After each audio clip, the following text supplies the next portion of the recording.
Over the weekend, there was a report that Jacob DeGrom would like to return to the Mets, assuming the offers are similar. At the same time, though, another report said that they met with Justin Verlander as well as Kodai Senga. What could all of this mean when it comes to building a rotation for the Mets next season? I'm going to dive through all of those rumors on today's edition of Locked On Mets. You are Locked On Mets, your daily New York Mets podcast. Part of the Locked On Podcast Network, your team every day.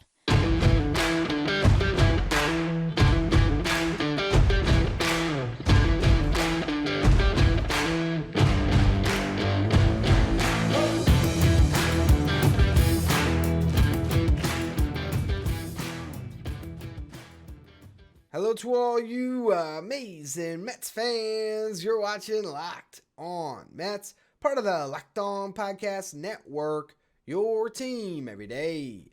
I'm your host, Ryan Finkelstein. If you want to find any of my work, follow me on Twitter at FinkelsteinRyan. You can also find some of my writing at justbaseball.com, where I work as the managing editor.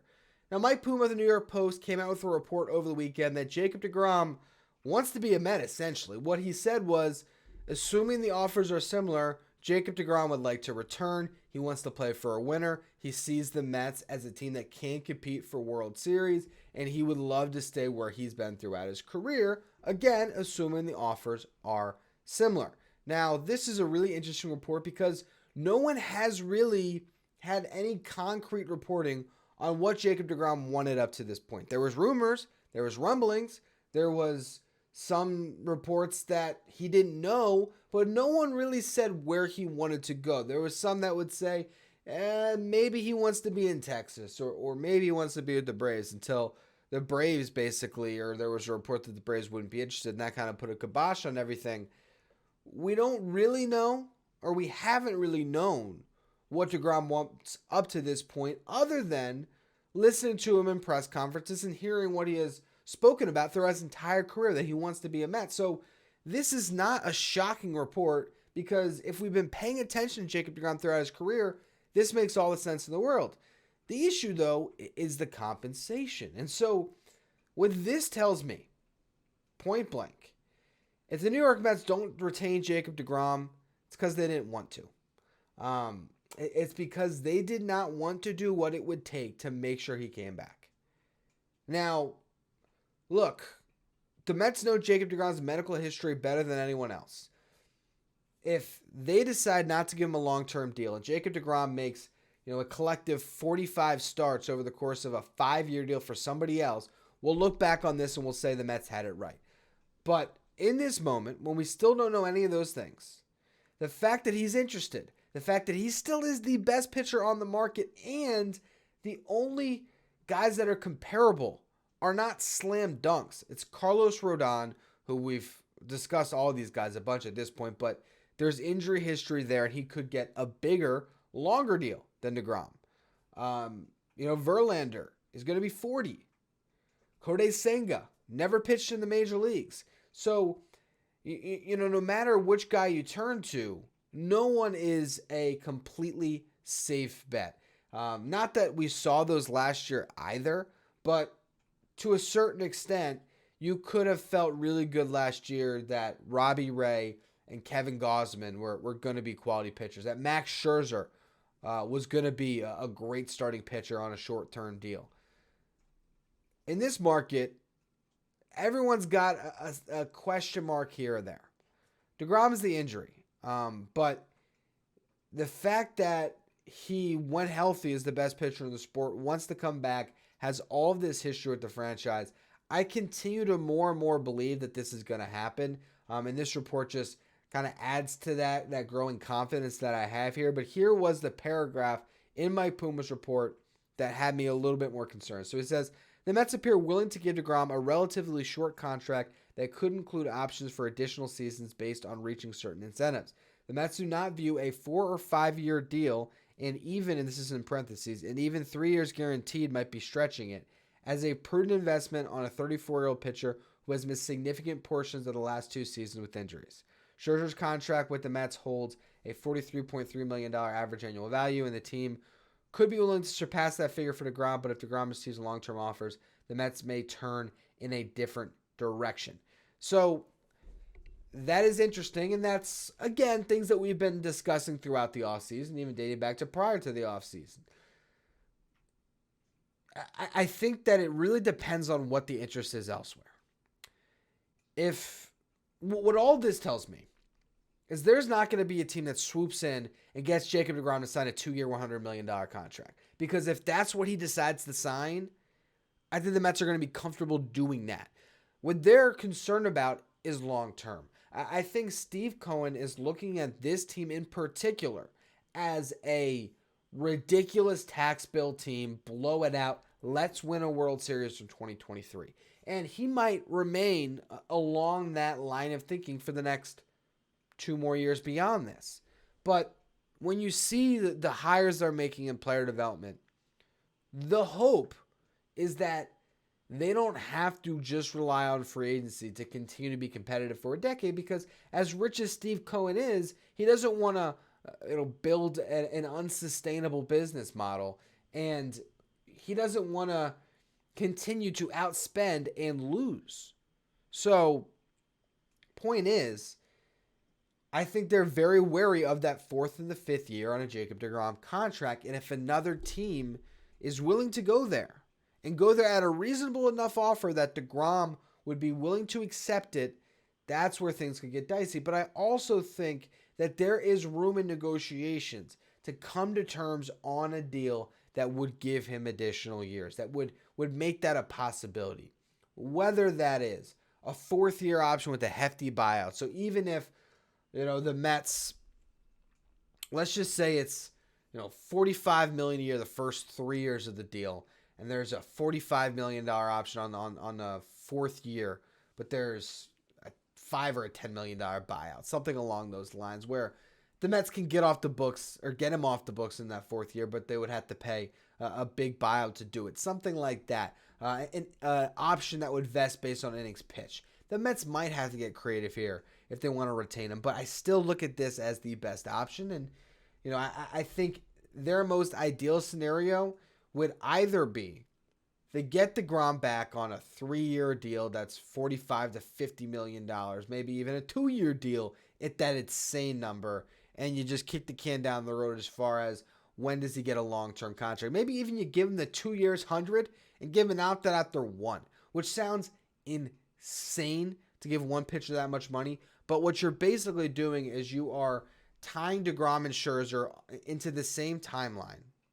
And you're hoping that beyond that, you can get these guys off the books and either be more sustainable, or one of them or both of them could return at a better number. But you're in an interesting spot in these negotiations. And again, all of this tells me that if Jacob DeGrom signs with another team, it's because the Mets did not want him back. And again, that's under the context of what the deal is. So if he signs a 5-year deal at $30 million per, which would be shocking, but let me just follow my train of thought here. That just shows you how wary the Mets were at going any form of long-term commitment on this guy. So we'll see exactly what happens, but it is great to know that Jacob DeGrom wants to be a Met, and that's why if he goes elsewhere, he certainly should be absolved of any grief from fans, and all he should be met with when he would return to Citi Field is nothing but ovations, because this is someone that, whether he gets that 48 retired or not, is a Mets Hall of Famer, no doubt, and is right there next to Doc Gooden, really, as the best pitcher this franchise has produced, not named Tom Seaver. And look, if he stays and he wins 2 World Series, he still has a chance. I know it's blasphemous because of what Seaver meant to this franchise, but if he stays here for his entire career, wins another Cy Young or 2 and a couple World Series championships, the door's not closed. They can be the best pitcher in franchise history. So take that for what it's worth. But Justin Verlander is still option here, and the Mets apparently met with him over the weekend. So I want to go through sort of the thought process on Verlander, and then we'll close out the show today on Jameson Taillon, who would more be a replacement for Chris Bassett rather than DeGrom, but the Mets have reportedly shown some interest there. We'll get to all of that in just a minute, but first, today's episode is brought to you by BetOnline. BetOnline.net is your number one source for all of your betting info, stats, news, and analysis. Get the latest odds and trends for every professional amateur league out there, from football to basketball to soccer and esports. They got it all at betonline.net. And if you love sports podcasts, you can find those at BetOnline as well. BetOnline is the fastest and easiest way to get your betting fix. You can find a bunch of futures bets right now on where guys will sign in free agency, like a Jacob DeGrom, like a Carlos Correa, Trey Turner, the big names on the market. You can find all of that over at BetOnline. Head to the website today or use your mobile device to learn more about the trends in the action. BetOnline, where the game starts.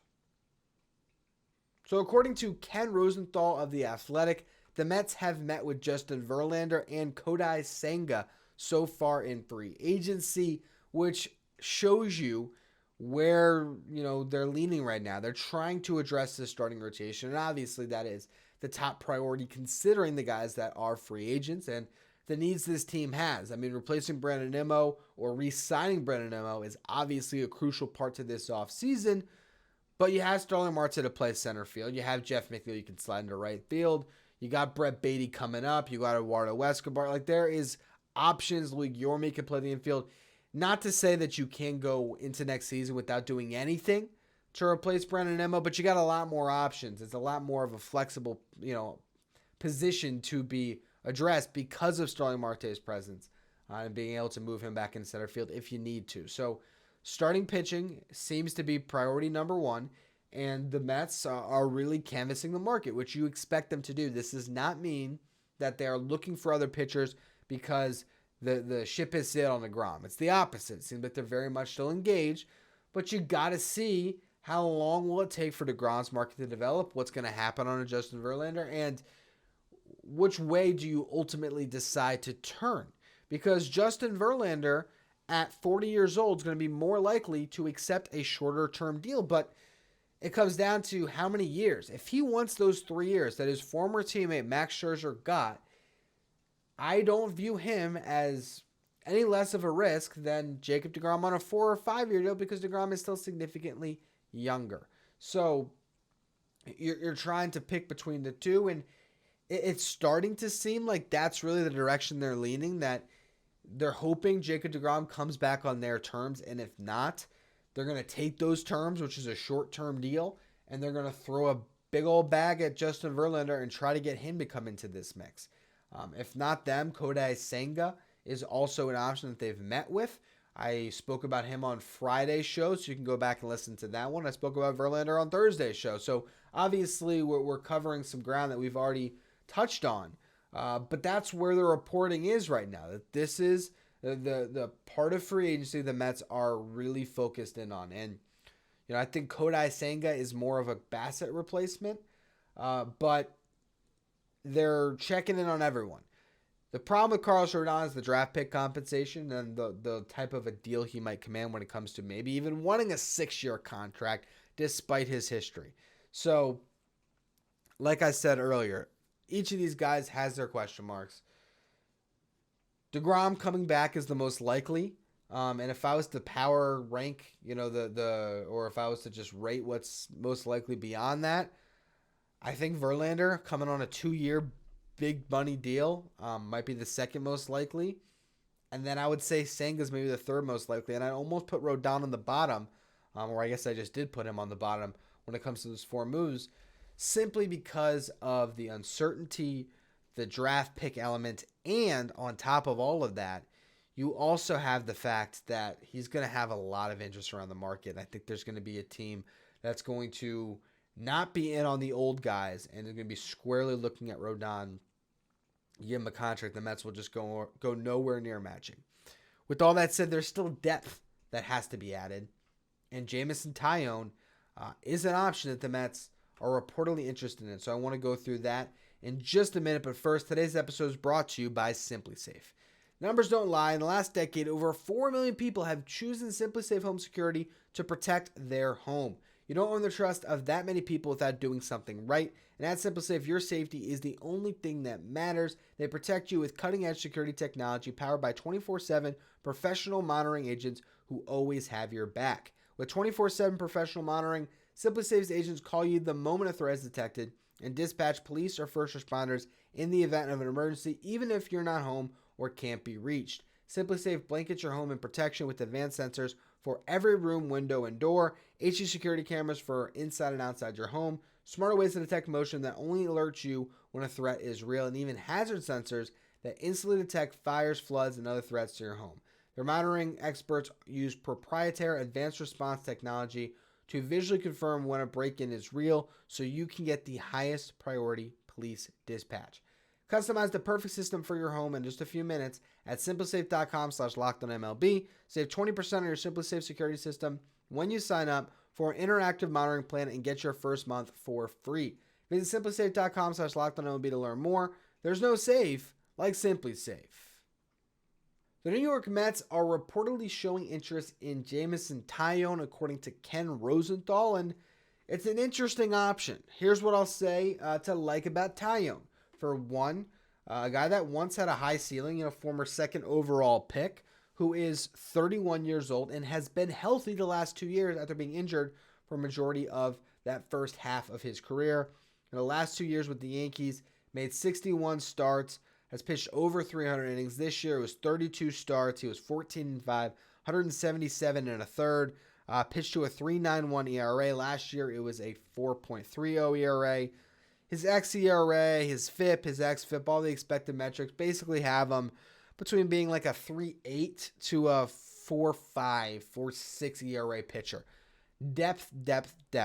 But I think he's good. I wouldn't love the Jameson Taillon signing. I will say if you look at the percentile rankings where he really excels, the walk rate has been great, 94th percentile.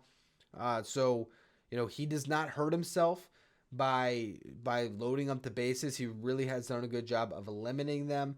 This year's walk per nine was 1.62. Go by walk percentage, he only walked 4.4% of the batters he faced. So that's really solid. You look at the pitch mix, he's got 6 offerings: fastball, slider, curveball, cutter, sinker, and then the changeup is his least used of those offerings, but does mix all of them. You look at this stuff and 94 on the velo, off speed ranging. He has the slider at 86, the changeup at 87. Even slower, he's got the curveball that comes in there. The cutter gives him another mix that's not quite the same pitch as his slider, a little bit harder, a little less bite to it. He's a good pitcher. He doesn't have anything that jumps out where I say, oh yeah, if the Mets do this, this, and this, they can make him an elite starter. He can be your number 3. I just don't see him as the Chris Bassett replacement, but I do see him as the Taijuan Walker replacement if you think you need one. And if the Mets really have no confidence in Tyler McGill, and maybe even limited confidence in David Peterson, Taillon makes sense.